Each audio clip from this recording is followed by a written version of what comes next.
Hello, my friends. It's Monday, June 9th, 2025, and I'm your host, Radical Russ Belville, your Red State refugee, and welcome to the Radical Russ Show, coming to you from Rolla J Studios in my undisclosed mountain hideaway in the beautiful state of Jefferson region of Southern Oregon. On this week's Smoke Session, the Trump regime sends Gestapo to Los Angeles for the Battle of Home Depot. ABC News journalist Terry Moran is suspended for honesty. The world's two biggest narcissists break up over the big, beautiful Face-Eating Leopards Bill. Democrats try everything to woo voters except believing in something. Gay people are being erased during Pride Month, figuratively and literally. My analysis on pop music's home run singers, and a radical rant about rejecting snitch culture. But before we get to all that, I've got three quick hits for you. First of all, I was posting the other day on Blue Sky. I saw a post come across from one of my favorite rappers of all time, Public Enemy's Flav, who posted, "I'm probably going to get in trouble for doing this, but I'm going to do it anyways. I keep seeing y'all stealing my Raising Cane's cutouts and taking me to cool places. Do it. Whoever steals me and takes me on the best adventure this summer, I'm going to pick one of you and take you to Cane's with me." And then there's various pictures of people who have his cardboard cutout, Flav with the clock, and he's got the Raising Cane's jacket on, and they're at parties and stuff with the cardboard cutout. So I posted that. I did a quote post of that and said, "Rapper Flavor Flav encourages lawlessness among the youth. More news at 11. And folks, Flavor Flav liked it. Woohoo! Yay, I got a like from Flavor Flav. The more news at 11, of course, a hint back to Apocalypse 91, The Enemy Strikes Black, for those of you who are hip-hop aficionados.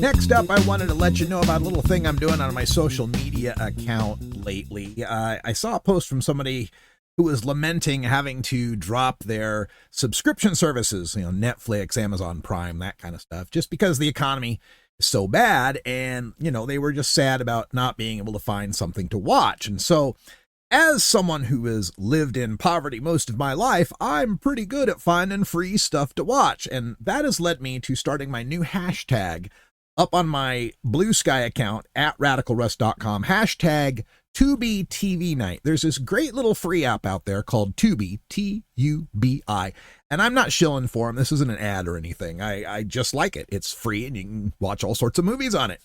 And so you can follow that hashtag Tubi TV Night from my account, and I'll give you some picks to watch throughout the week. And this week, I found all sorts of really interesting things. First of all, from 1975, the movie That's the Way of the World. It features Earth, Wind, and Fire and a young Harvey Keitel. The movie itself, not so great, but being able to see Harvey Keitel is so young and the members of Earth, Wind, and Fire so young, it was kind of fun to watch that one. They've also got a few of the seasons of the ABC show Fridays, the 80s show that tried to compete with NBC's Saturday Night Live, which is mostly forgettable for the sketches. But it did feature Michael Richards, who went on to be in Seinfeld. And I had forgotten that on Fridays was Larry David. He was very prominently featured on the show. I had totally forgotten about that. So from Curb Your Enthusiasm, of course. And there were some great musical guests. There was some Devo, Journey, Boz Scaggs. Worth it just to check out the musical guests.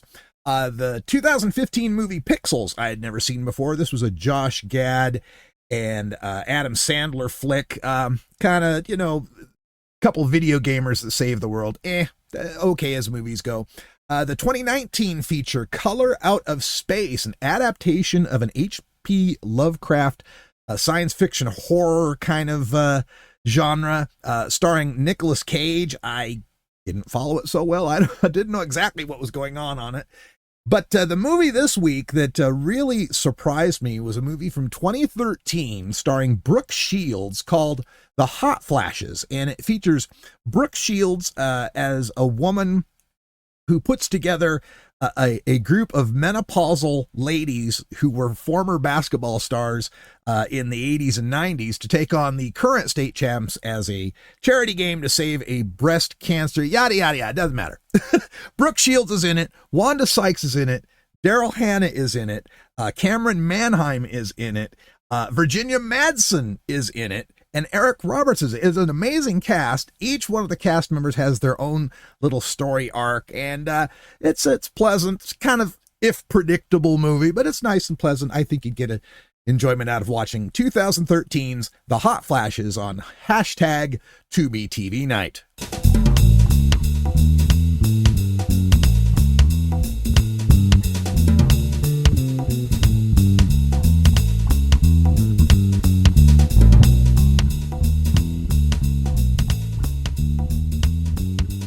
And for our last quick hit, I want to make note of this past week. June 6th was, of course, the 81st anniversary of the Allied landing on Normandy, D-Day as we call it. Not just Normandy Beach, the Canadians landing at Juno Beach and many other beaches, but of course, Omaha Beach, the Americans. So much sacrifice that was given by the World War II, the greatest generation, to fight fascism over there, so we wouldn't have to fight it over here. And it's just so disappointing and disillusioning that we're having to fight it over here in the United States of America, and that our current president and the people that support him do not understand what America is all about and why we landed on those beaches to fight the Nazis. It just sickens me to see Nazi flags flying here in the United States, and people who stand up for Gestapo tactics and disappearing people and othering people and dehumanizing people are saluting the same flag that our fighting men and women fought to defend, whether it had 48 stars, 58 stars, 50 stars, or however many stars. That's our flag. And it's just sickening that the memory of those men who gave their lives on that beach is being so sullied today. So thoughts go out, and most honor I can imagine goes out to all of the World War II veterans, those who are still alive, still a few of them that are still alive, and their family members and descendants. Never forget their sacrifice. At least some of us Americans won't. On a lighter note, June 6th was also the 50th anniversary of the Convoy. Yeah, the Convoy, you know, Rubber Duck, Sodbuster, Pigpen. It was the dark of the moon on the 6th of June in a Kenworth pulling logs. That's right, 50 years since the song Convoy hit number 1 in 1975. And I was a kid at the time, and God, was I into the trucker stuff. I had the little 10 codes list all memorized, and I watched Convoy and listened to Red Sovine and all these other trucker hymns from the 70s and 60s and 50s before that, the old country songs. Happy 50th anniversary. Happy Convoy Day to everyone.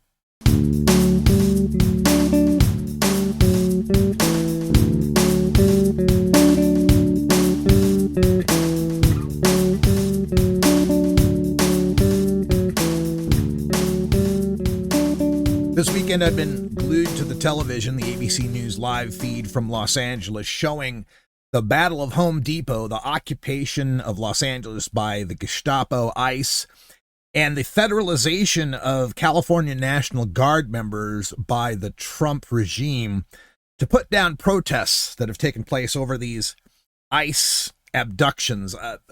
As I understood what was going down, is ICE went to Paramount, California, among other places in the Los Angeles region, and tried to conduct an ICE raid of the day laborers who are waiting around trying to get work at a local Home Depot.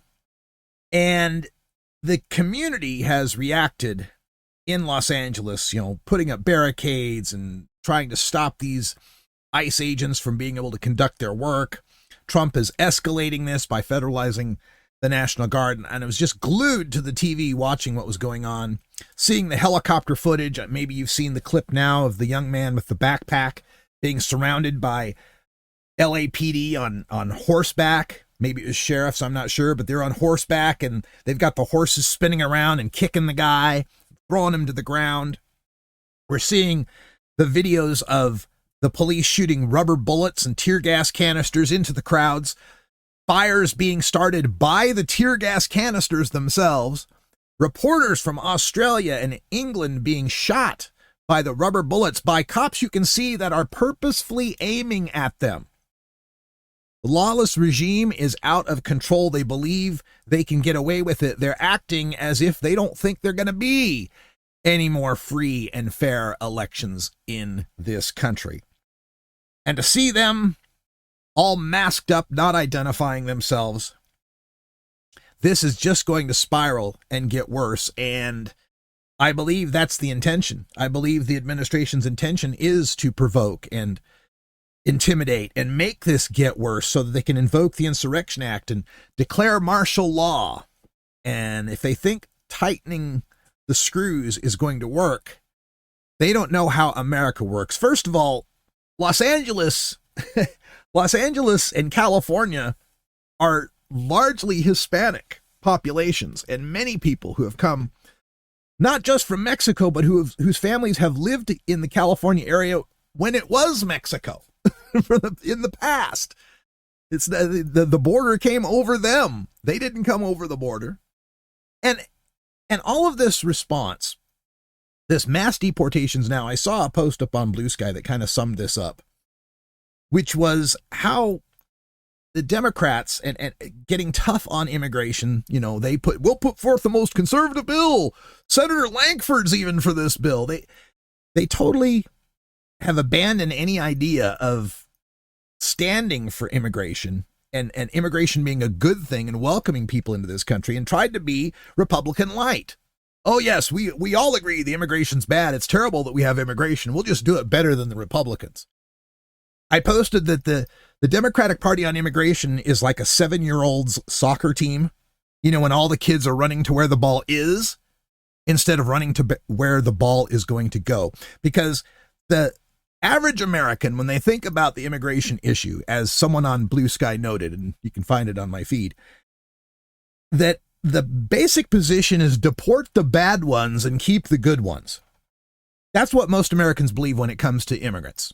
Yeah, when you get a case like the Lake and Riley case, you get some illegal immigrant who's come in and committed crimes, murders, whatever. Deport those guys. Absolutely deport those guys.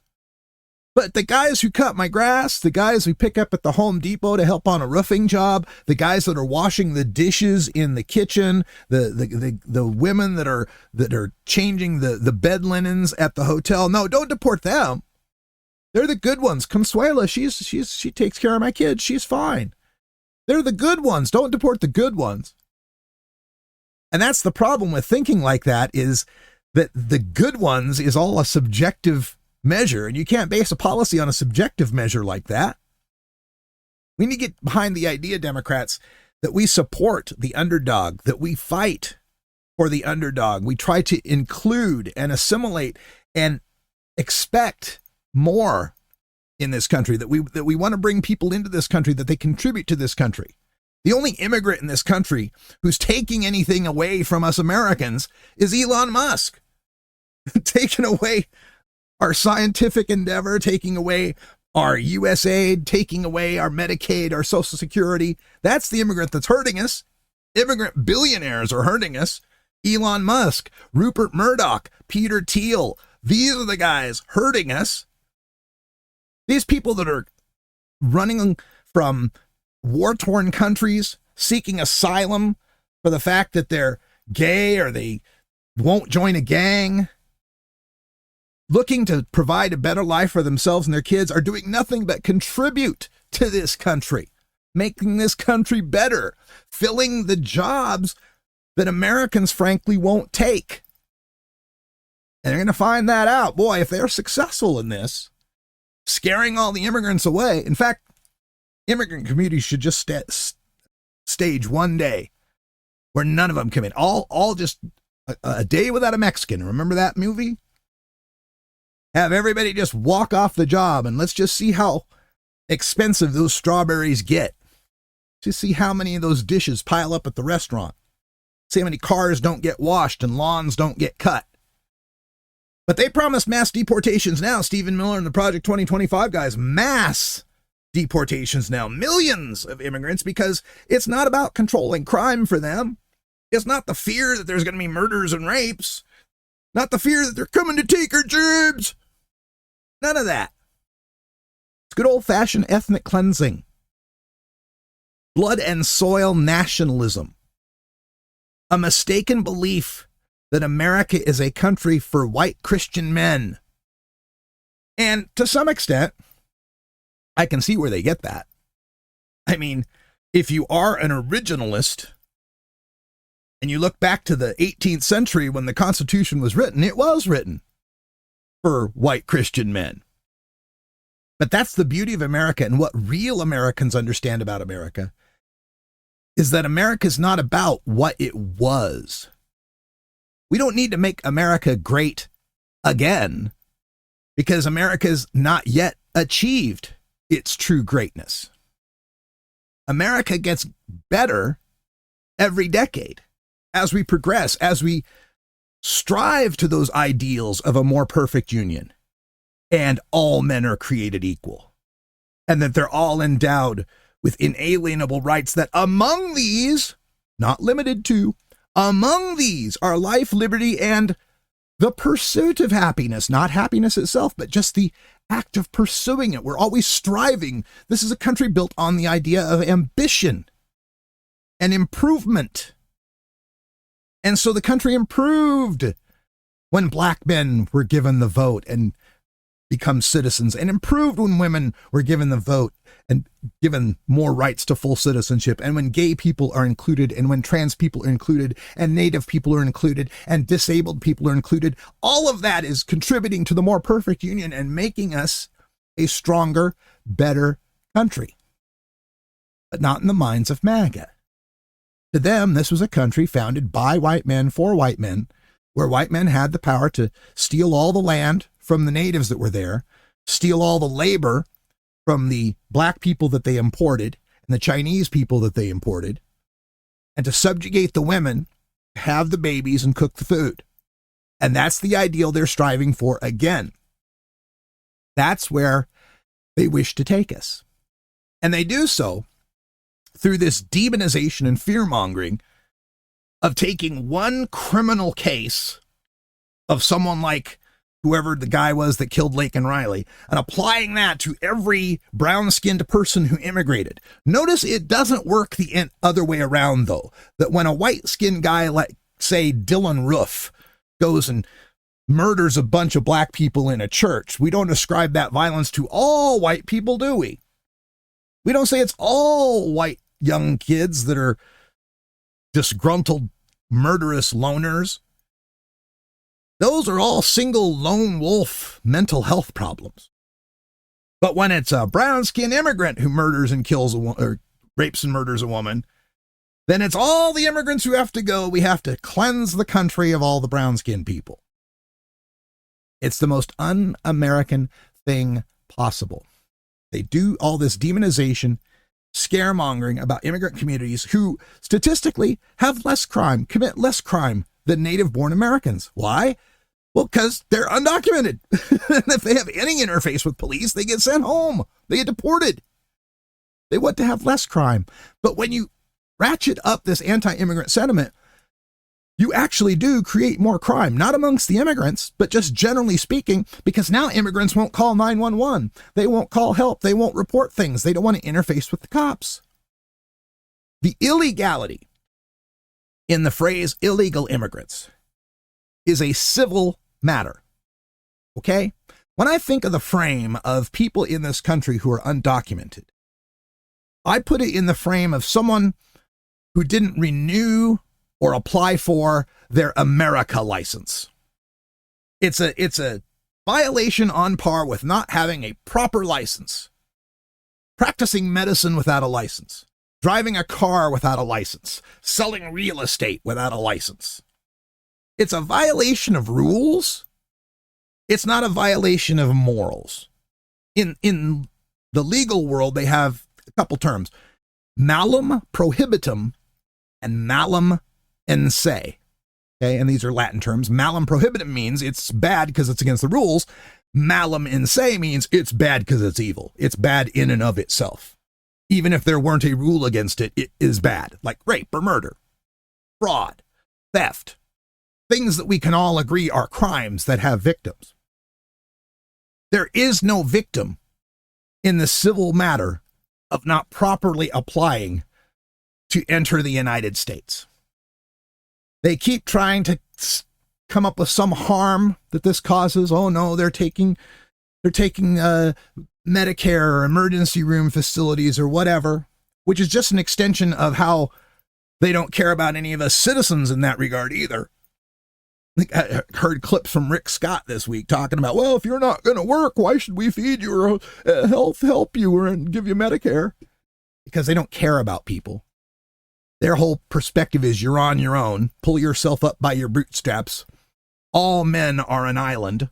That's the conservative view. But someone didn't get their America license. Someone didn't fill out a piece of paperwork.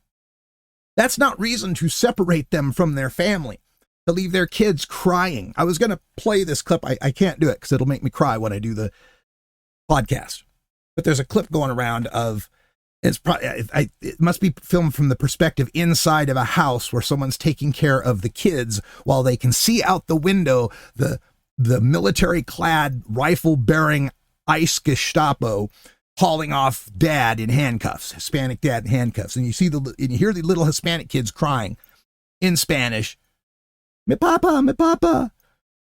And I can't even talk about it. Shit. I was going to play it. I can't even fucking talk about this thing without welling up here. Because those could be my grandkids. I don't have any kids of my own, but my lady love has kids. And through those kids, she has a couple. I've got 4 like Hispanic grandkids and a couple Hispanic great grandkids. And in each case, one of the parents is undocumented. And so I hear that clip, and it could be my grandkids. It could be the kids that I took to the train museum and took to the park and stuff, and to the... Anyway, that's what this is all about. This is about destroying families and ripping apart lives. And these ICE Gestapo are on the wrong side of history, and these National Guard that are being called up, I sure hope they understand that their duty is to the Constitution and not to the Trump regime, and that they recognize they're being called on to execute illegal orders if they're being called on to do law enforcement in the United States of America against American citizens. Someone not getting their American license is just a civil matter. It's not a crime. And one more thing before I leave this segment. Throughout this Battle of LA thing, Trump's been posting against the mayor of LA and the governor of California. And every time he does so, he refers to the governor of California as Governor Gavin Newscum. Governor Newscum. Because, you know, Trump and his little nickname thing, right? Which, you know, Trump's going to be Trump. I understand that. But I also saw this week a clip where it showed Trump on the tarmac, just having landed with Air Force One, being greeted by Governor Newsom. And there they are on the tarmac, shaking hands and talking to each other. And Trump's doing his little, you know, macho, I can pull your hand move during the handshake. And I just can't help but think, how do you, as governor of California, read these posts coming out calling you Governor Newscum, and then when you're together in public having this face-to-face discussion as if we're just, you know, leaders talking to each other one-on-one. You know, same kind of thing we saw with, you know, Biden welcoming Trump into the Oval Office after weeks of calling him a fascist on the campaign trail. He's a fascist, going to overturn American democracy, be a dictator, and then, oh, let's shake hands and do a peaceful transfer of power. How does anybody who's in a leadership position, who's been in that place of being insulted by Donald Trump on a regular basis, how do they not at some point in front of cameras live go, hey, and you know what? One more thing, President Trump, what's with this calling me Governor Newscum on your posts?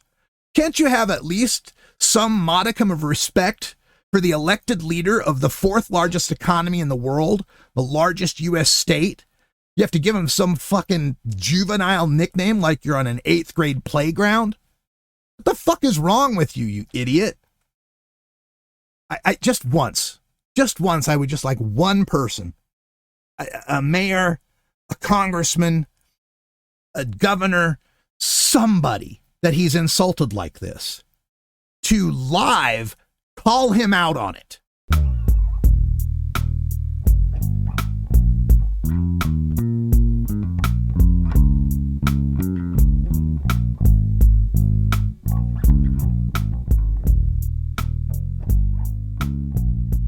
ABC News, on the behest of the Trump regime, has suspended its journalist Terry Moran. Apparently, he put out a tweet pointing out how Donald Trump and Stephen Miller are consumed by hate. I don't think this is a controversial thing to note. I think there's plenty of evidence to document that, but Terry Moran posted that late at night and then deleted it shortly thereafter. But it was on the internet and it was caught by the White House. Their main spokesliar, Carolyn Leavitt, called him out in the White House briefing, saying how awful it was, saying these terrible things. And ABC News has capitulated. They're obeying the tyrannist and suspended Terry Moran, saying he was being too subjective. His remarks were way too subjective. Actually, it says, quote, ABC News stands for objectivity and impartiality in its news coverage and does not condone subjective personal attacks on others.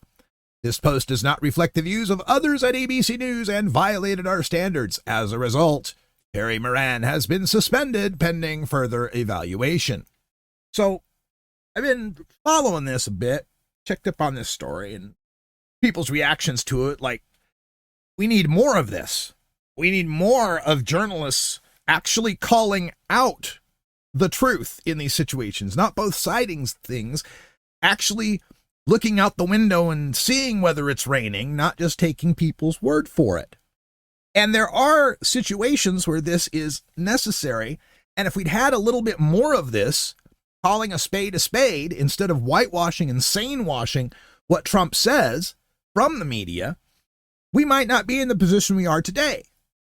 Trump will go off and say some crazy shit at the West Point gathering about, trophy wives and all that other stuff. And then the headline in the New York Times will be, Trump supports a strong military, right? Like, yeah, he may have said one line in there about a strong military, and you completely ignore all the rest of the crazy that he said. We need more Terry Morans speaking truth to power, and I'll give you an example. That's my dog. I'll give you an example. 27 days after I was born, 27 days old I was, when a journalist went on the air on his national news network broadcast, and he said, quote, "Tonight, we'd like to sum up our findings in Vietnam, an analysis that must be speculative, personal, and subjective. We have been too often disappointed by the optimism of the American leaders to have faith any longer in the silver linings they find in the darkest clouds. For it seems now more certain than ever that the bloody experience of Vietnam is to end in a stalemate. It is increasingly clear to this reporter that the only rational way out, then, will be to negotiate, not as victors, but as an honorable people who did the best they could." End quote, with a few edits for brevity. End quote. Walter Cronkite, CBS Evening News. Damn good thing the network heads of ABC News weren't in charge back then when Walter Cronkite was making his subjective analysis of the failure of the leadership in Vietnam for having their magical thinking to finding all their silver linings in the clouds of the Tet Offensive that had occurred on the day I was born, 27 days earlier. Yeah, good thing. We need more Walter Cronkites. We need more Terry Morans. We need more of a informed, subjective analysis about what's going on. It's not as if the other side doesn't do that every day.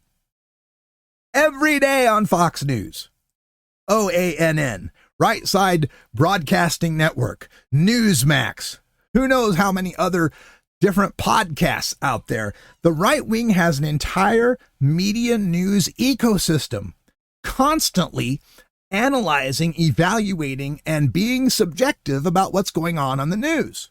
Now, they're wrong, they're lying, but they constantly analyze and digest complex issues for their audience who, let's face it, don't have the background and intellect necessary to properly analyze these things. And that's not a knock on them. Most people don't. Hell, I don't. We need more informed people, intelligent, educated people to look at complex situations, go, hey, you know what? This looks a lot like this. This looks like fascism. This looks like hate. Kudos to Terry Moran. And speaking of that, speaking of networks speaking truth to power, we see this week that Kilmar Abrego Garcia was released from the notorious CCOP prison in El Salvador, and brought back to the United States of America for trumped up charges on, I don't know, somehow he's a human trafficker now, apparently. Fine, bring him back to the country and let's give him due process. That's what we've always wanted. It's just amazing to me how they credulously repeated the talking points of the administration about Abrego Garcia being stuck down there and under the jurisdiction of El Salvador, and there's no way we could possibly bring him back. And then the minute they actually bring him back, they've just moved on to the next subject without confronting all the administration people that, hey, you said you couldn't bring him back. Now you can bring him back. So were you lying? Were you lying back then?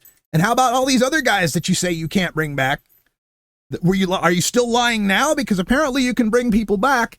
Well, that subject just kind of faded into the background with all these other cases that are going on. But let's not forget it here at the Radical Rush Show.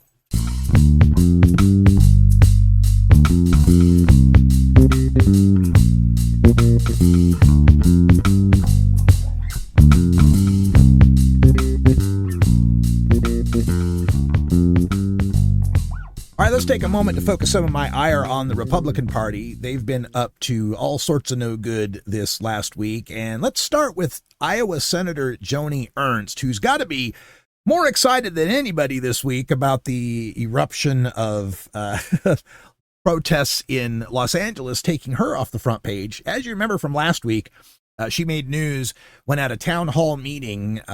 Protesters there at the town hall meeting were worried. I shouldn't say protesters, attendees at the meeting were worried that the cuts to Medicaid coming in the big, beautiful Face-Eating Leopards Bill were going to lead to people dying. And of course, her response was, well, we're all going to die. And then we told you how she followed that up with a video filmed from a cemetery where she went on about how naive her constituents were in thinking people were going to die, because everybody's going to die. We all die. We're all mortal.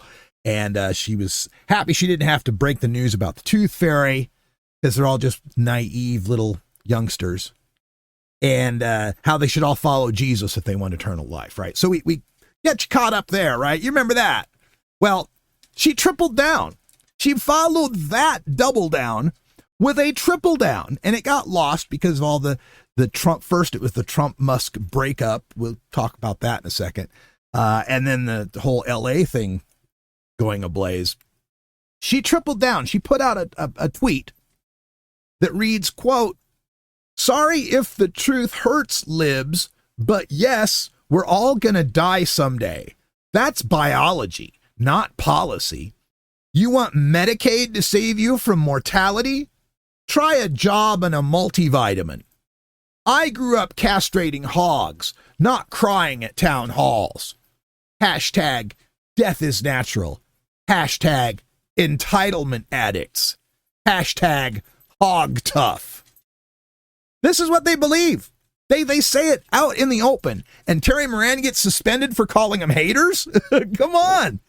This absolute disdain for her constituents. You want Medicaid to save you from mortality? Yeah. That's what healthcare is for. Saving us from premature mortality. Try a job and a multivitamin. This insult again, that somehow people on Medicaid are mooches.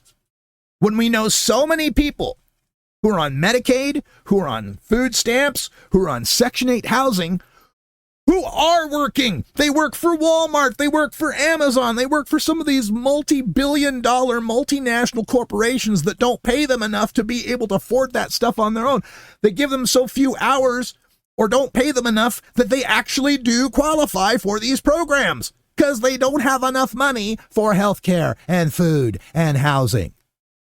Sorry if the truth hurts, conservatives, but if you want to get people off of Medicare rolls, off of SNAP rolls, off of Section 8 housing, companies are going to have to provide more pay. You're going to have to let unions thrive to be able to fight for more pay so people can get paid. It's not like, now look, there are going to be some people who are useless to capitalism, who are bums, who are losers, slackers, whatever, who are perfectly healthy. But you know what? Most of those people are in a situation, they got a mental health issue that's going to prevent them from being able to work. Regardless, there's going to be some people for whom capitalism does not work. They are not good workers in any way. They have no way that they can work a job. The Republican position is those people should die. If you're not going to play in the capitalism game, if you're not going to work, now leave aside the people who actually do work and still can't afford this stuff, but their idea is, in their little utopia, everybody has a job and everybody works that can afford their own health care and afford their own house and their own food. And the government doesn't have to help anybody except the really sick, the actually sick people that we care about, and the really disabled people. Of course, that won't last long either, but that's their mind. Their mind is there's people that deserve it and people that don't. There are some people who deserve to live, people who work, or people who through no fault of their own cannot. Those people deserve to live. And the people who can't work through no fault of their own, they don't deserve to live a great life, bare minimum subsistence life. But if you're not useful to capitalism, you deserve to die. That's their belief. You deserve to die. And if you complain about it, you're a whiner, you're a crier, you should go out on a farm and cut the balls off of pigs. I guess is her point. Entitlement addicts. Well, first of all, Senator Ernst, Social Security is something we pay into, so it's not an entitlement. It's actually an insurance program that we purchased already. Medicare and Medicaid are something we contribute our taxes to provide services to the rest of the people. And Joni Ernst, as a farmer growing up the farms of Iowa, you grew up on farm subsidies your whole life. Those farms would have gone under without that welfare from the federal government. It's some reason it's okay for people who can't make it. The people who can't make it, they should be kicked off the government welfare. But businesses that can't make it, farm businesses, other businesses we give subsidies to, for some reason it's okay to give them welfare. So Joni Ernst grew up taking the corporate welfare of farm subsidies, and now, as a United States Senator, has government health care. For the rest of her life, even when she's out of the Senate, she will have government health care for the rest of her life. So, good enough for me, but not for thee. Oh, and I mentioned the Trump-Musk breakup. Yeah, I'll hold my fire on that one a little bit, because I don't think they really broke. I think this is a ploy. I think it's a game. It's all a game. Musk needs his Tesla stock to go up. Trump wants his billionaire friends to make money. They pose a little fight. Tesla stock plummets. Trump's friends buy the dip. By the end of the week, Musk is back retweeting Donald Trump. Ooh, Donald Trump's a pedophile in the Epstein files. Yeah, like, tell us something we don't already know. Well, like, that was the big reveal. Ooh, he called him a pedo. Yeah, like, surprise. It was kind of fun to see the Bernie Sanders take on this, where he says, Elon Musk says the big, beautiful face-eating leopards bill is an abomination and should be voted against. Well, that's true. And Donald Trump says one of the best ways to balance the budget would be to take away all the government contracts from Elon Musk. I guess we can agree with both of them. Hooray! And, the face-eating leopards bill, that's the other thing. I'm loving all these Republican reps now. And Marjorie Taylor Greene, well, I didn't know it contained something that said states couldn't regulate AI for 10 years. Well, I didn't know this was in the bill. I didn't read that part of the bill. I didn't know that part of the bill. I didn't know that the leopards would eat my face, says the woman who voted for the face-eating leopards bill. It's kind of nice that this is revealed just how enthralled the Republican Party is to Donald Trump, that they're not even reading bills. Oh, Trump said to vote for it, then we're going to vote for it. Well, I think this is going to run into some great opposition in the U.S. Senate. Rand Paul's already speaking out against it. They could only lose 3 votes in the Senate, and it's back to the House for reconciliation. We'll see if some of these Republicans stand up against it. This is the only thing on Trump's mind legislatively. And really, I don't think the big parts of it, of the tax cuts for the wealthy and the cuts to the Medicaid and Social Security and all that, those are bad.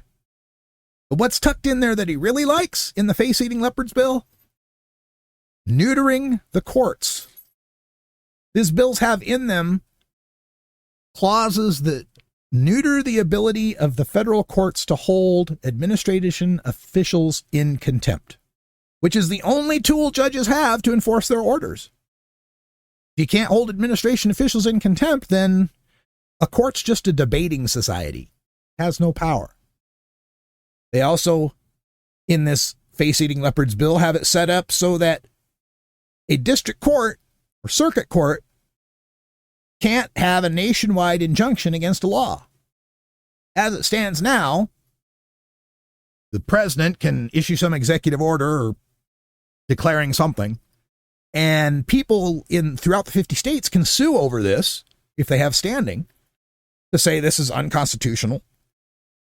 Say it comes up in the Fifth Circuit Court, and the Fifth Circuit Court says, yeah, that's unconstitutional. We're going to put a nationwide injunction on it. So one circuit court for the entire country put a veto on this thing being unconstitutional, and we have, I think, 13 circuit courts, 12 in the DC, something like that. So there's a lot of places throughout the country that can act as a stop or at least a speed bump on the road to fascism. Well, got to clear that speed bump, don't we? So they want to take away the ability of these courts to make nationwide injunctions. They'd only be able to make an injunction in their district. So Trump says something illegal. Somebody in San Francisco sues. It goes to the Ninth Circuit Court. Ninth Circuit Court says that's unconstitutional. Well, only on the West Coast. It'll only count in the Ninth Circuit. They can continue being unconstitutional over there in Oklahoma and Arkansas and Virginia and Maine and everywhere else. So imagine the practical results of that, should this law pass, is basically you're going to have different federal laws throughout the country based on whichever circuit you live in. You live in the blue Ninth Circuit, then yeah, you might have freedom of speech and freedom of religion and those kind of things. But you live in the Texas Fifth Circuit, well, you might not have any rights at all. This is no way to run a country.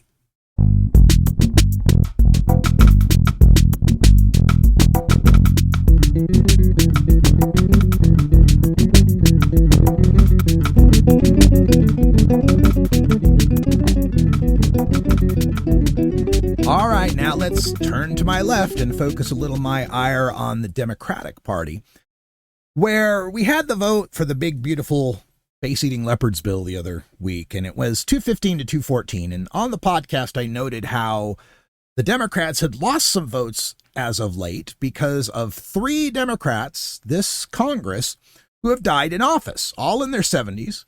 And I think all of them had cancer. Something, I think all three did. But who all died in office,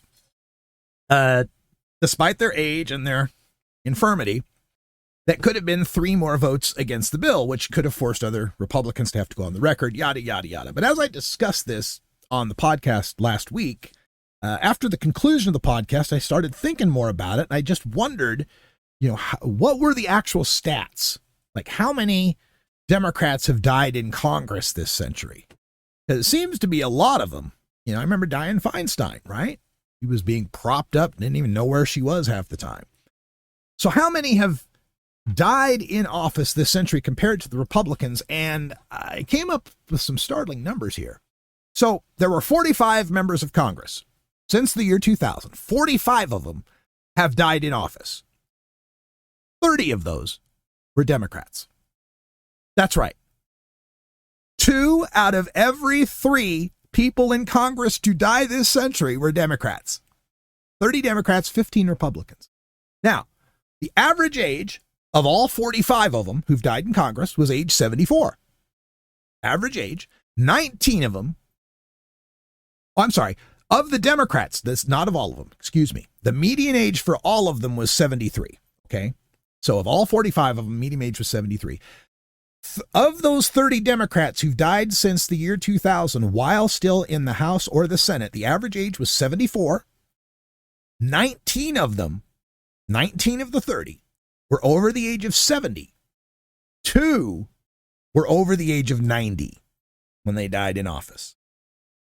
And of the 25 years since the year 2000, there's only been 7 of those years where no Democrat died in office. Compare that to the GOP. 15 of the 45 members were GOP, were Republicans. Their average age was 69. So 5 years younger than the average age of the Democrats who died in office. So in a sense, more unexpected deaths, right? Because like over the age of 70, it's not unexpected to die. Under the age of 70, it's kind of like a surprise. So average age 69. There were only 7 of them, of the 15, who were over the age of 70. There were none of them over the age of 90 because Chuck Grassley inexplicably still continues to breathe. The Republicans have suffered no deaths in Congress since 2022, and 16 of the 25 years of this century, they've had no deaths at all. So to put it another way, there were more Democrats age 74 or older who died in Congress this century than all of the Republicans of any age who died in Congress this century. 19 Democrats were age 74 or older.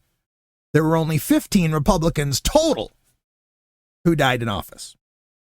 So that's something to think about, Democratic Party. Take a look at your seniority. Take a look at some of your senior leadership there and make the tough decision to hang it up, especially if you've got some health problems.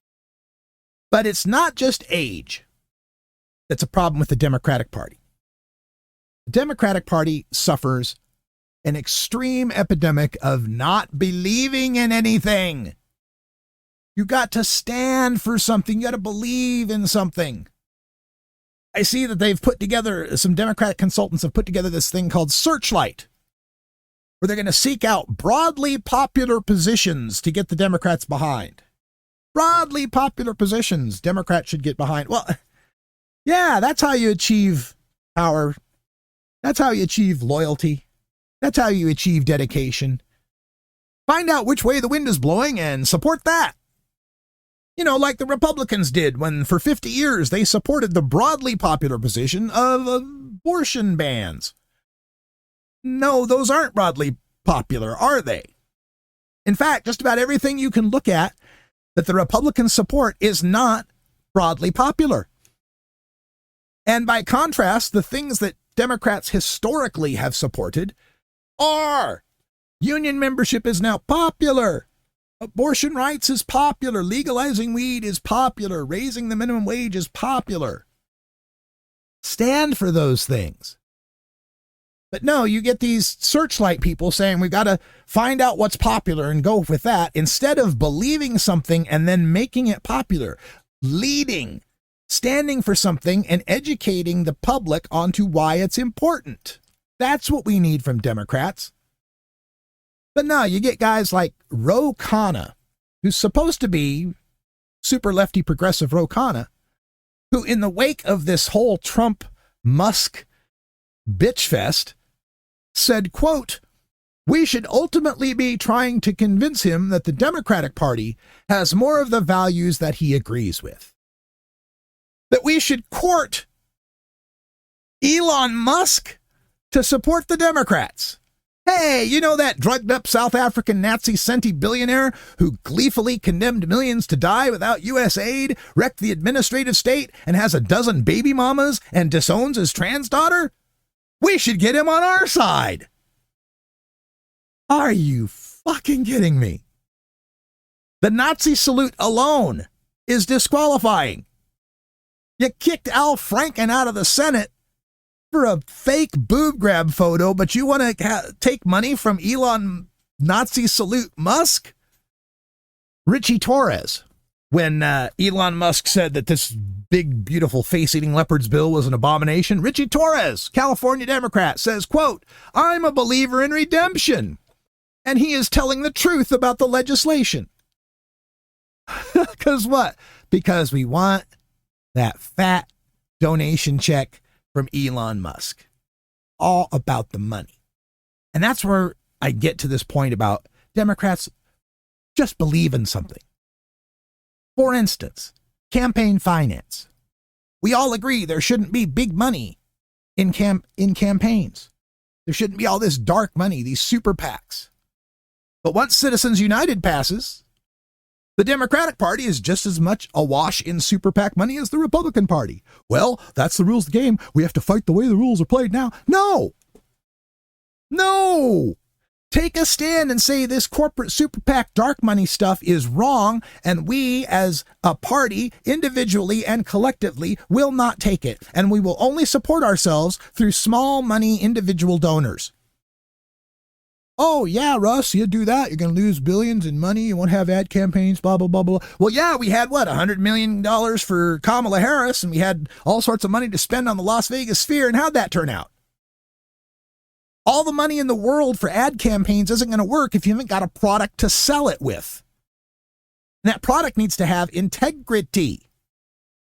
Barack Obama pioneered this with the small money donors back in 2008. It's shown that it can work.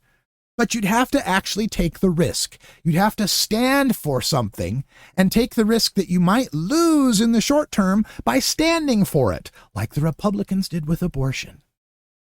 So stand for something. We're not going to take any big money donors anymore. We're the party of anti-corruption. No more corruption. We are going to forbid all of the members of the Democratic Party from having individual stock portfolios. They can be in hedge funds, they can be, in mutual funds, those kind of things. But you can't trade individual stocks.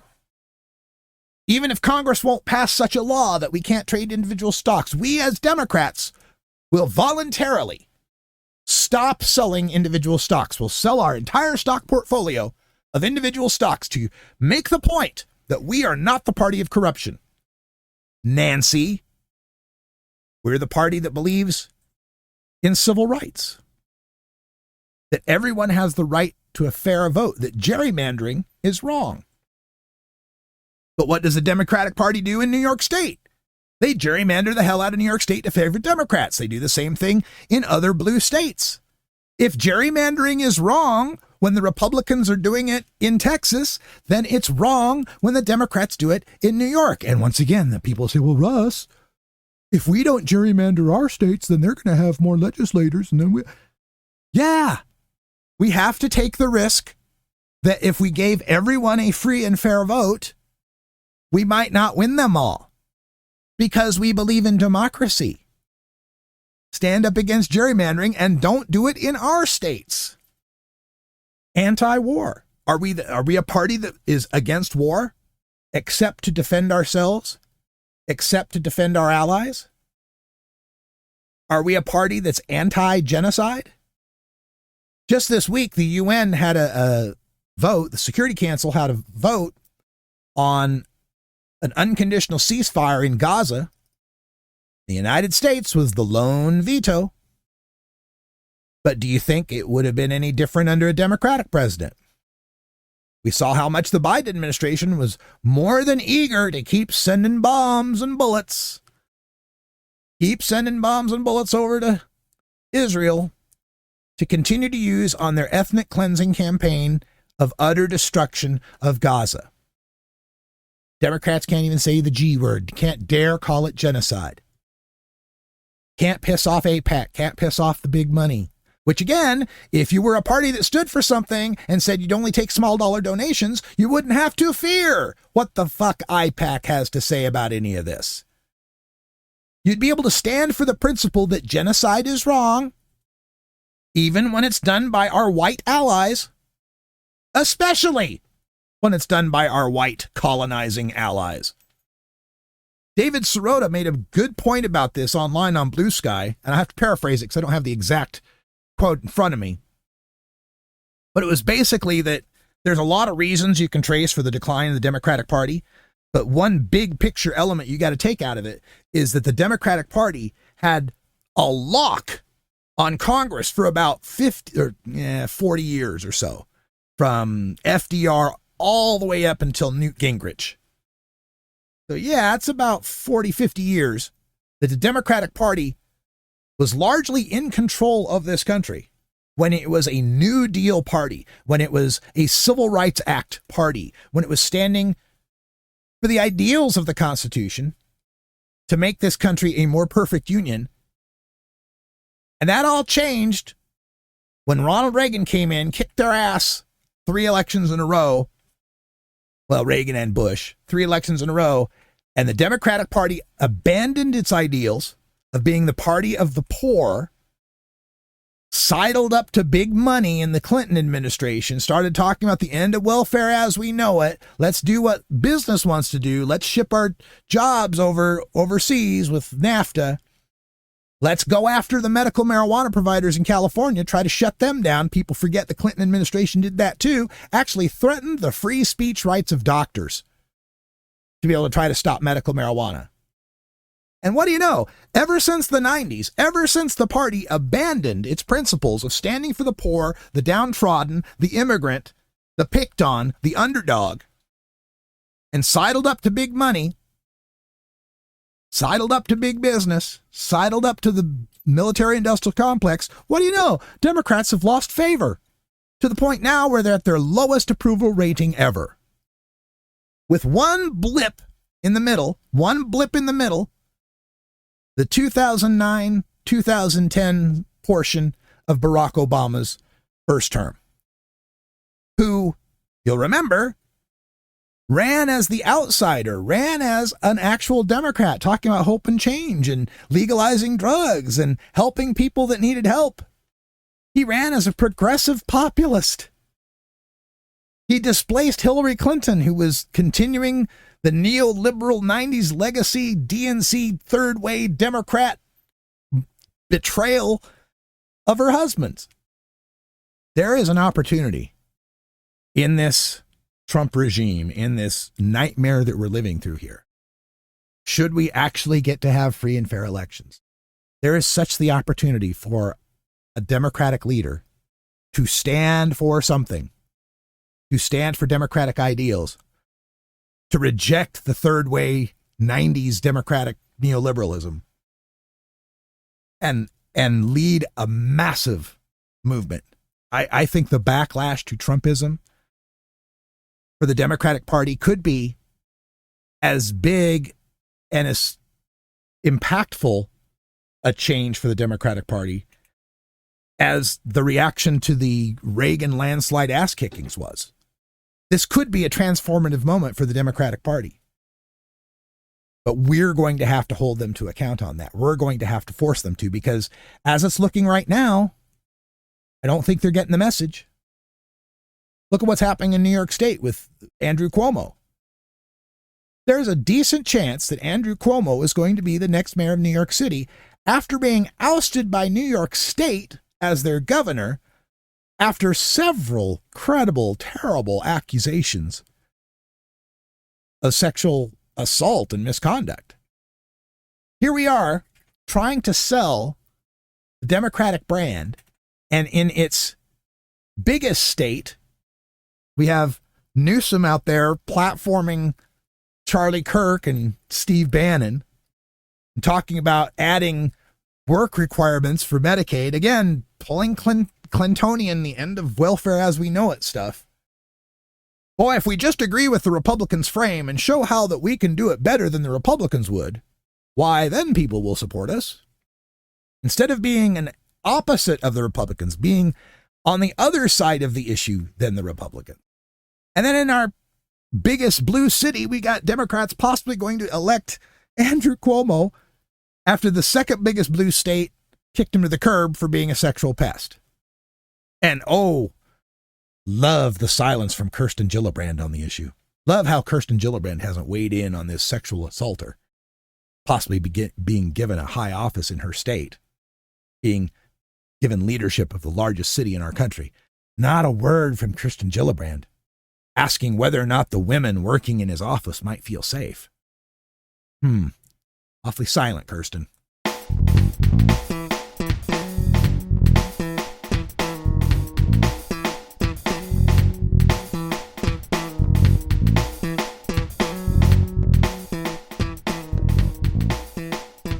I think I mentioned last podcast that we are in the middle of Pride Month, Gay Pride Month, and just say happy Pride to everyone again this week, and a shout out to the folks in Canyon County, my home county of Idaho, where they are having their second annual Pride celebration. And folks, having grown up in Canyon County, the notion of there being a Pride celebration in Nampa, Idaho, blows my mind. It got covered by the Washington Post last year.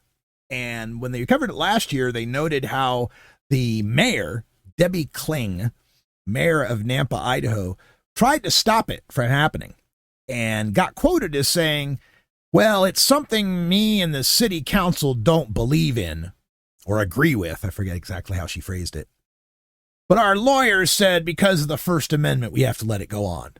And basically, we think the gays are icky, but they got First Amendment rights too, so we can't stop them. So very brave of the man to have the Pride event there, and I guess it's took place again this weekend. And so in celebration of that, and congratulations to those folks, this week I'm not going to do a Boycott Idaho segment. I've got no reason to boycott Idaho this weekend since they went and had a Pride celebration in my hometown. So we'll just let that be. But I have other Pride news that I wanted to get to, and the shocking one, of course, this week was the murder of beloved voice actor, Native American Jonathan Joss. He was the voice of John Redcorn on King of the Hill. Always loved that character. And I guess he was on Parks and Recreation as well.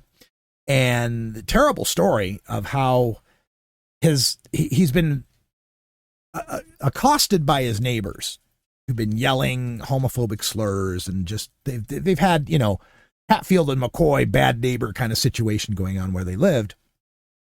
And they've been going through some problems, some poverty. He and his husband were experiencing some poverty. Their power was out for a while and such. But apparently a bad situation exacerbated by the fact that the neighbors were quite homophobic and did not want to have the couple in their neighborhood.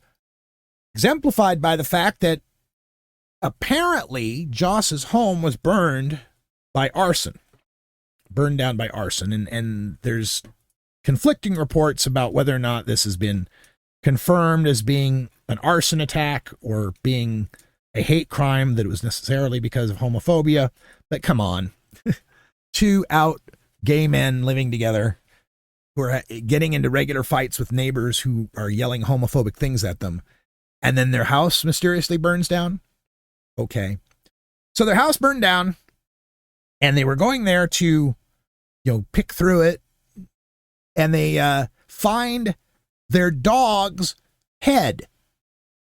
Somebody had decapitated their dog and taken the dog's head with the leash still around the neck part and hung it from their still standing mailbox.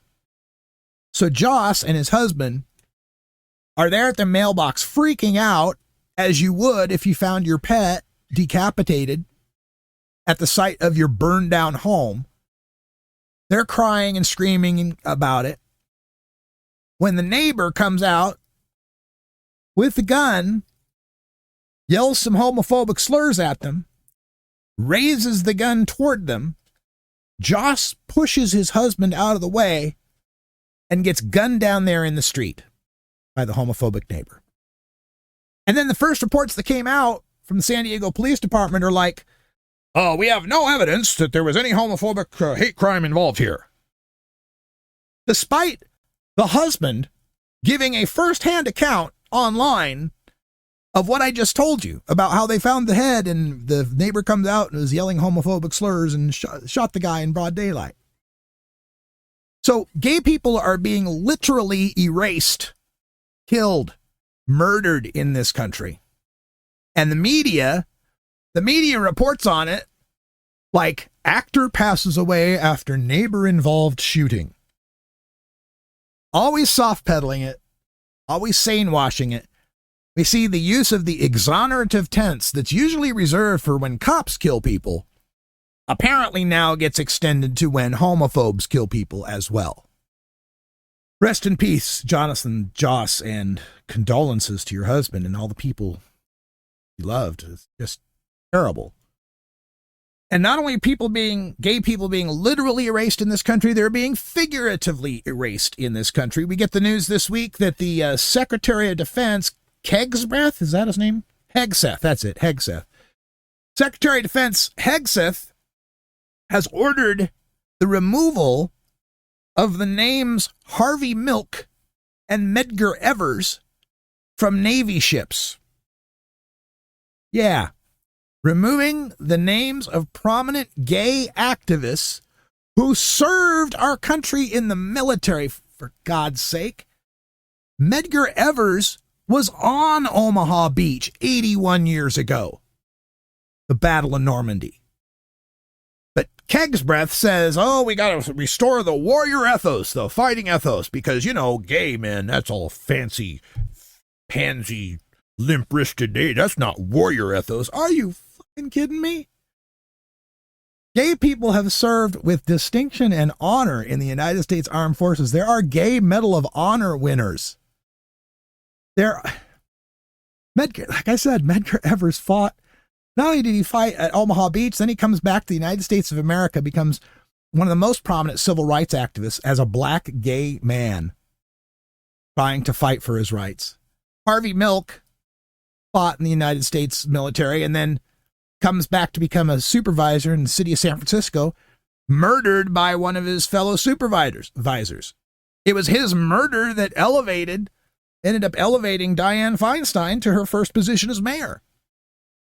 But Kegsbreth doesn't believe that gay people fit under the warrior ethos, and trans people have already been kicked out of the military. Apparently only straight males can fight for this country. Look, I served in the military, and I don't often, put any brag on that. I was in the freaking National Guard band, okay? But I served in the National Guard band with a gay soldier. He was my section leader, a flute player named Kelly. And he was gay. Like, don't ask, don't tell. Not even necessary. like this was, hello. This was, don't ask, didn't have to ask. It was all told. Like, there was no shock or surprise that Kelly was gay. And nobody cared. Nobody cared. We all wore the same camouflage. We all shined the same boots. We all had to do the same PT run every year. We all had to do the same rifle training. And he was a really good shot, by the way. Kelly was an amazing shot. So give me a break with this de-gayifying the military so that it has some sort of warrior ethos. You obviously haven't read your history about Sparta, about Romans and their sexual proclivities. They seem to have quite the warrior ethos then. In fact, Part of their warrior ethos was homosexual love, with the idea that you would fight greater for someone that you loved. It's a shame what these people are doing to the military.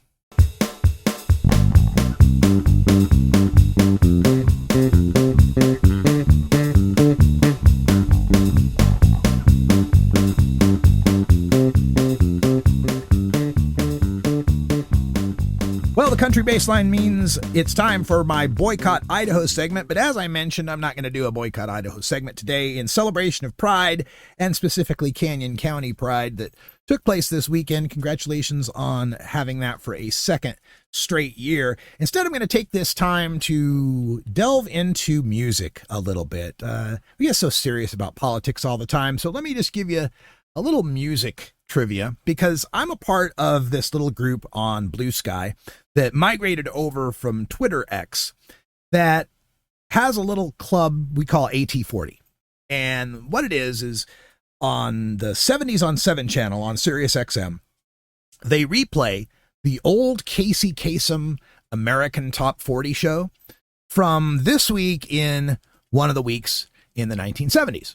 So, 1 year it'll be 1975, 1 year it'll be 1991, whatever, but it's from the same week of that particular year in the 70s. And so this last week, when we had our little hashtag AT40 gig, it was 1975.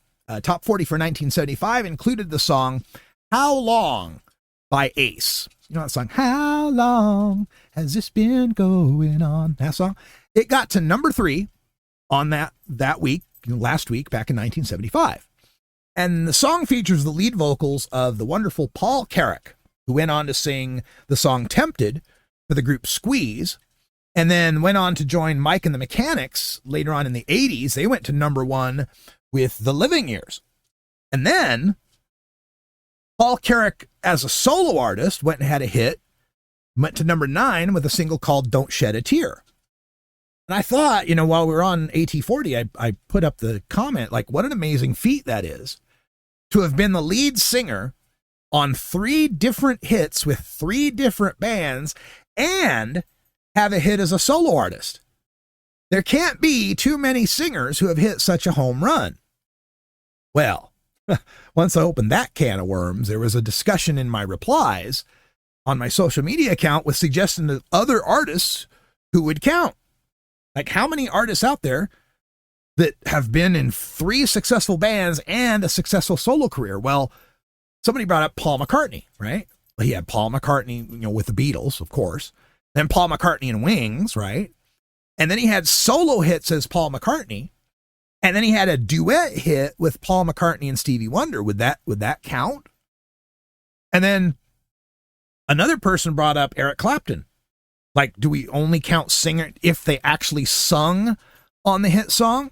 Because in that case, you got, Eric Clapton was in Cream. He sang songs with Cream, sure. Eric Clapton with the Yardbirds, though, and Eric Clapton with Derek and the Dominoes, did he sing on those hits? And then there's Eric Clapton solo, right? But did he actually sing on the hits? Would they count? Well, as the discussion went on, I decided we had to have some criteria. We got to set up some rules for what I call home run singers. The first rule is the person has to have been a lead singer on the hit song. We'll call this the Eric Clapton rule. And we have to leave it to singers. Because if you just count musicians who'd had hit in multiple bands, three bands and a soloist, well, then Eric Clapton would get in, but then nobody in the Wrecking Crew would get in. Carol Kay and all these cats who played on 1 million hits with 1 million bands, but then they never had a solo hit, right? Or Toto, like all the guys in Toto, they were session players on 1 million hits too back in the 70s, but they never had any, solo hits, right? So that's the Eric Clapton rule, because also, fuck Eric Clapton.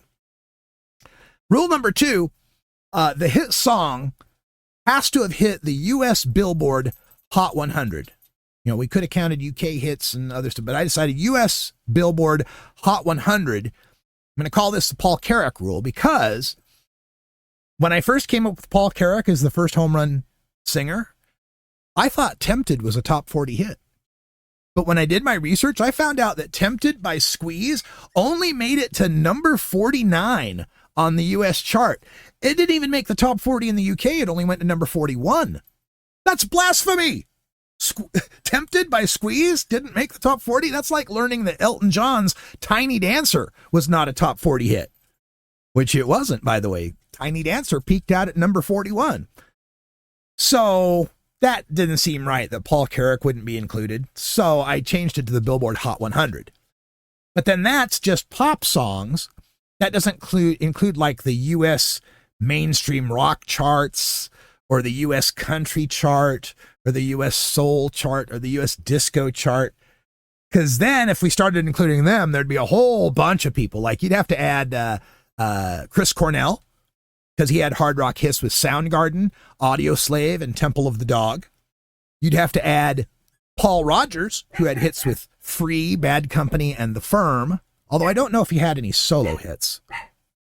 Then you got Sammy Hagar. He had hits with Montrose, Van Halen, and a hit with Hagar, Schoen, Aronson, and Shreve when they did Whiter Shade of Pale.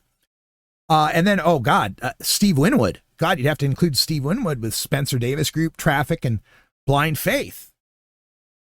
But since they didn't have U.S. Billboard Hot 100 hits, I'm not going to count them. Oh, and also, fuck Eric Clapton. For rule number 3, the singer has to have had a hit song with 3 or more bands, and we're going to define a band as 2 or more artists who recorded an entire album together. We're going to call this the Graham-Nash rule, because does Crosby, Stills, Nash, and Young count as a different band than Crosby, Stills, and Nash? It's kind of a tough one because, in a sense, it's really the same band with just one member not in there. I mean, it's not like Tom Johnston's and Michael McDonald's Doobie Brothers are 2 separate bands, even though one of them left and the other joined and they sounded like 2 different bands afterwards. And they sound more distinct than Crosby, Stills, Nash, and Young and Crosby, Stills, and Nash do, but Doobie Brothers is just one band. So for the sake of clarity, if they recorded an album under a different name, they're a different band. For example, Jefferson Airplane, Jefferson Starship, and Starship. Those are 3 different bands. And, fuck Eric Clapton. And the 4th rule is they must also have a hit song with a solo single or a duet single, but having both doesn't give you double credit. We're going to call this the Stevie Nicks rule because, I was going to call it the Paul McCartney rule because, that whole idea of Paul McCartney and Wings, Paul McCartney and Stevie Wonder, Paul McCartney and the Beatles. But Paul McCartney and Stevie Wonder didn't record an entire album together. They weren't a band. So a duet, that doesn't get you in any more than just being Paul McCartney as a solo artist. Because if you allowed in duets, then you'd have to let Stevie Nicks in as Stevie Nicks and Tom Petty, Stevie Nicks and Don Henley, and Fleetwood Mac. And then if we did that, then we're far afield from the idea of 3 bands and a solo, right? Then at that point, you're talking 1 band, 1 solo, and 2 duets. That doesn't work for me. So you can get credit for your solo hit as a solo artist or as part of a duet, but if you do both, it's still just 1 credit. And also, sorry about saying fuck Eric Clapton, but he's a bigot, so fuck Eric Clapton. So here we go. With those 4 rules in mind, you have to be the lead singer on the hit song. The hit song has to hit the Billboard Hot 100. The hit song has to be with 3 different bands and a hit song as a soloist or a duet. Who are the home run singers in pop music history?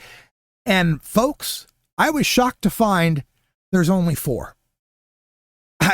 There's only 4 that I could come up with who sang with 3 different bands and as a solo artist and hit the Hot 100. Now, Stephen Stills and Graham Nash were pretty easy to come up with. Stephen Stills hit with Buffalo Springfield for What It's Worth, and then he sang lead on Crosby, Stills, Nash & Young's Woodstock in 1970, hit number 11. He sang lead on Crosby, Stills, and Nash, Southern Cross, number 16 in 1982. And then he had his own solo hit in 1970 with Love the One You're With that went to number 14. Okay, so that he hits all four. And Graham Nash is kind of similar in that Graham Nash hit with Stop, Stop, Stop with the Hollies in 1966. He sang lead on that one, number 7. He sang lead on Marrakesh Express in 1969 with Crosby, Stills, Nash that went to number 28. He sang Just a Song Before I Go with Crosby, Stills, Nash and Young in 1977 that went to number 7. And he had his own solo hit called Chicago back in 1971 that went to number 35. Surprisingly, Neil Young and David Crosby don't make it in. Even though David Crosby was with the Byrds and Crosby, Stills, Nash and Young and Crosby, Stills, Nash and had a solo hit in a duet with Phil Collins, he didn't sing lead on a song that went to the top 100 with Crosby, Stills, Nash, and Young. I think Guinevere off of Deja Vu was the one that he sang lead on, and then and Almost Cut My Hair, and those didn't make the top 100. So kind of surprising. And same thing with Neil Young. He makes it with Buffalo Springfield, but he didn't sing lead. He was with Crosby, Stills, Nash and Young, and Neil Young and Crazy Horse, and his own solo Neil Young. But again, he lacks a Hot 100 for Buffalo Springfield. They didn't make it in, but the other two with Crosby, Stills, Nash and Young did. And then, of course, Paul Carrack, we mentioned. He was with Ace, How Long, 1975, went to number 3. Squeeze, Tempted, 1981, went to number 49. Mike and the Mechanics, The Living Years, went to number 1 in 1988. And Don't Shed a Tear, Paul Carrack solo, 1987, went to number 9. So those are your home run singers. But as I was pointing all of these guys out, these 3 that I could find, right? And there are so many others, like guys like Ronnie James Dio or Sammy Hagar, Chris Cornell. They could have made it if we included rock or, rock charts. Or if we included the country charts, guys like Chris Hillman from Desert Rose Band and Nitty Gritty, the guys from the Byrds. There were other guys that could have made it if we'd included other charts. But you learned a Billboard Hot 100. It's Paul Carrack, Stephen Stills, Graham Nash, and one more guy who not only hit as a solo artist, but hit with not 3, not 4, but 5 different bands. The guy, I forget who brought this to my attention on the AT40 list, but thank you for giving this to me because I never would have found this. There's a fellow by the name of Tony Burrows. Never heard of the guy, right? Tony Burrows, singer out of the UK, made the US charts, made number 87. He didn't make it very high on the Hot 100. But in 1970, he had a solo hit called Melanie Makes Me Smile. And also in 1970, hit with Edison Lighthouse, Love Grows Where My Rosemary Goes, number 5. White Plains, My Baby Loves Lovin', 1970, went to number 13. Brotherhood of Man, United We Stand, went to number 13. And the Pipkins, Gimme Dat Ding, went to number 9 in 1970. So in the year 1970 alone, this guy, Tony Burrows, has a hit top 100 single and 4 top 20 singles, 2 top 10s and 2 top 20s in 1 year as the lead singer. And then follows that up 4 years later in 1974 with a group called The First Class and a song called Beach Baby that went to number 4. So that's Tony Burrows, who hit with 5 different bands and a solo artist, our number 1 pop music home run singer.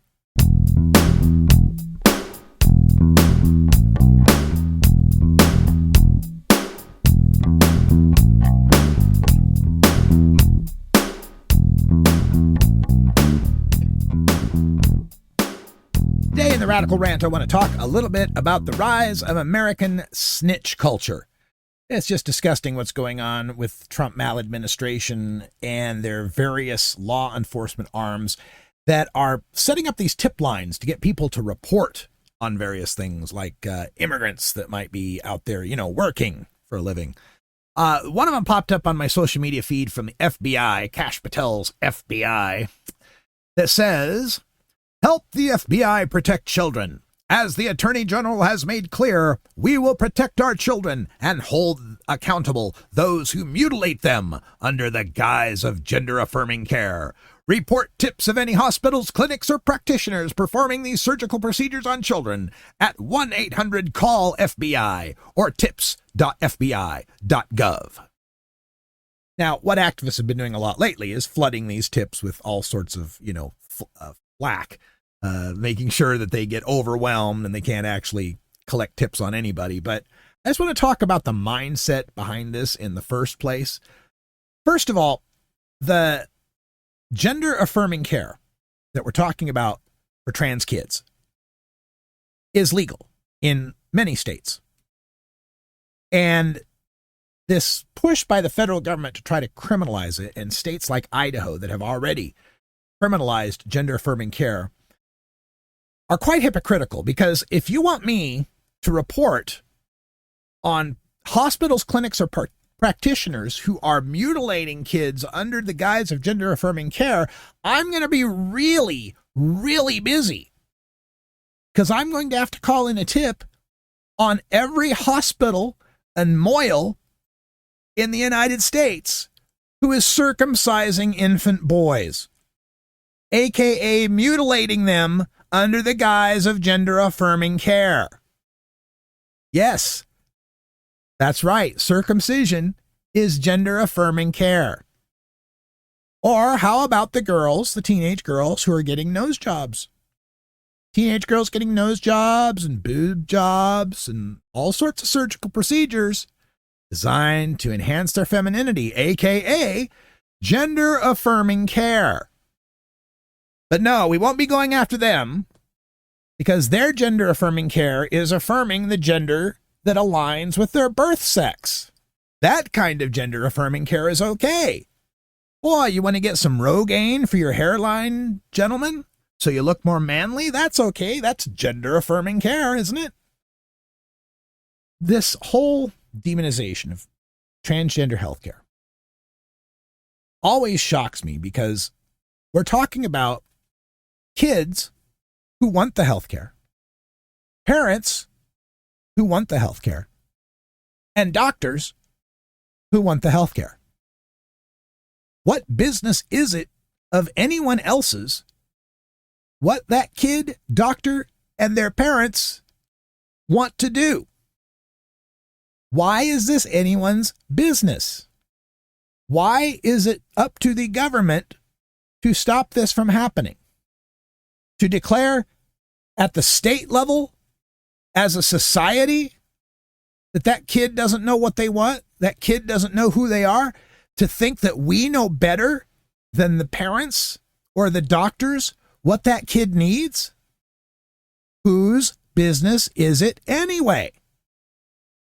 We don't seem to have a problem with the parents who approve of their kids joining the tackle football team. The tackle football team, where there's a lot of pressure on young boys to be a football star, to get the girl, to win the trophy. Lot of pressure, lot of gender-based masculinity pressure. Got to join the team. Got to be a tough guy. Got to be a winner. Join the team. Despite these kids not being old enough or mature enough to make a lifelong decision like that, a decision to play a sport that almost inexorably leads to brain damage at some level, to risk chronic traumatic encephalopathy, to risk lifelong changes to one's body and mind. For some reason, in that case, what the parents decide to let the kid do is A-okay. That the kid can take on these lifelong risks to their body and health is just fine. They're fine making that decision. Playing tackle football and risking your brain, that's fine. Taking cross-sex hormones and developing breasts, oh, no, we can't have that. That's what I wish the Democratic Party would say when it comes to these trans issues. I've said it before. When it comes to fighting anti-Semitism, nobody tries to convince me that Jews are God's chosen people. Nobody tries to convince me that Moses parted the Red Sea. Nobody tries to force me to believe that 1 day's worth of oil lasted for 8 days on the candelabra. I'm not required to subscribe to any Jewish ideology to be against anti-Semitism and to be pro-Jewish inclusion, to recognize their holidays, let's say, if they want to take a day off. So why is it when it comes to defending trans people, we're required to subscribe to all the ideology? Who cares about the ideology? It doesn't matter whether you think the trans boy is just a confused boy or actually a girl in a boy's body. It doesn't matter what you think. What matters is that they think it, and they shouldn't be discriminated against for thinking it, any more than we discriminate against Jews for thinking they're chosen people, or we discriminate against Scientologists for thinking Xenu planted thetans in them, or we discriminate against Mormons for thinking they can die and become a god someday. You can believe all sorts of wacky shit, but in America, we celebrate differences and we accept people and we make accommodations for them. We accommodate the Sikh to be able to wear his turban because he believes in that. So why can't we accommodate the trans boy who believes he's female inside? That's where these arguments need to go to. Not trying to force religious people in the middle of America that trans women are women. They will never believe it. They will always believe they're men in dresses. But they're fine with them being men in dresses. The ratings for RuPaul's Drag Race are always successful. People are cool with the living as a woman. They got no problem with it. But it seems to me the transgender movement here for their inclusion and rights comes with the price of agreeing with what they believe about themselves. I don't know if that's something that can actually work in this country. I think we have to accept that people are different. They believe different things. And despite them believing different things we might not agree with or believe in, they have equal rights too. And it goes down smooth. Hey! Well, that's all the time we've got this week. The Radical Russ Show is produced, directed, researched, written, recited, posted, and catered by me, Radical Russ Belville, and governed by Creative Commons Share-alike licensing. News clips and social media posts are produced under fair use copyright laws for commentary and analysis. My main theme is We Love the Herb by Herbal Nation, and interstitial music is by me, my bass, and my drum machine. And now, our post-credits scene. Back in the late 1800s and 1900s, there was an astronomer at the Royal Astronomy Society named John Belville, and his daughter was the woman who provided time to the city of London. Her name was Ruth Belville, and she was in charge of getting the accurate time from the Greenwich Mean Time clock and storing it on a watch, a chronometer, and then going around to various places and letting them know what the time was. And she did this for 40 years. I'll have a link to it in my show notes, but it's an interesting story about one of my ancestors, and with the last name Belville spelled like mine, which is a pretty rare spelling. So that's kind of neat to see. Also, I wanted to make a note in sports world that Aaron Rodgers, the anti-vax kook and former quarterback of my beloved Green Bay Packers, has been traded, and apparently it looks like he's landing in Pittsburgh with the Pittsburgh Steelers, which is the favorite team of my lady love's ex-husband. All right. Well, Lee, you can have my quarterback. Enjoy him. Have fun. Also, wanted to shout out to my classmates. Nampa High School class of 1985 is having their 40th year reunion at the end of this month, and I'll be making my way back to Nampa, Idaho to participate in the reunion. And they sent out a little questionnaire for a book they're putting together on the class of 85 and what we've been doing over these past 40 years. And the question read, "What have you done over the past 40 years?"